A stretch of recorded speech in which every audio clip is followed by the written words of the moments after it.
Why did my dad take me to random funerals? I used to think it was just one of his quirks. When I was a kid, my dad would dress me in black, hand me a wilted bouquet, and drive us to funerals. For people we didn't know, he'd never say much. Just, we're going to pay our respects. I always assumed they were distant friends or coworkers. But the older I got, the weirder it felt. There was never anyone there who recognized us. No warm greetings. No eye contact. Sometimes, he didn't even go inside. Just stood near the back and watched. By the time I was 14, I started keeping track. We attended 11 funerals that year, and I recognized none of the names. Once, I asked why we kept going. He looked me dead in the eye and said, because someone has to remember them. It sounded noble, until it didn't.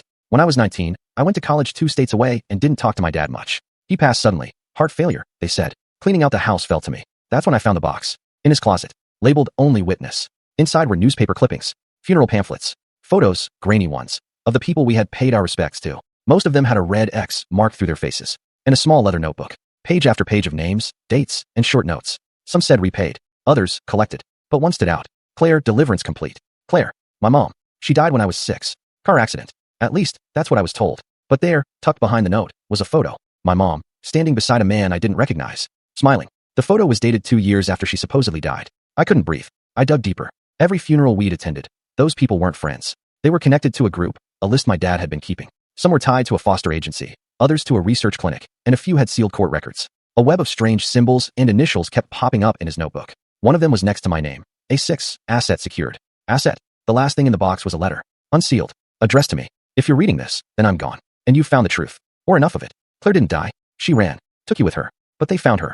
And they took you back. I made a deal to keep you safe. That's what the funerals were about. One by one, I settled the debt. But it was never really about them. It was always about you. You were part of something, made for something. But I chose to raise you like my own.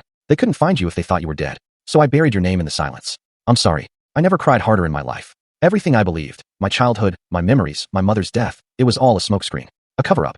I was part of something I didn't understand. But now, I had the box, the names, the trail, and I had a choice. I didn't go to any more funerals. Not yet. Instead, I started making calls, researching every name, tracing every connection. It wasn't just about what happened to me anymore. It was about justice, for the kids who didn't get away, for the families torn apart. I may have been hidden once, but now I'm done hiding. And the next time I stand at a funeral, it'll be for the people who buried the truth.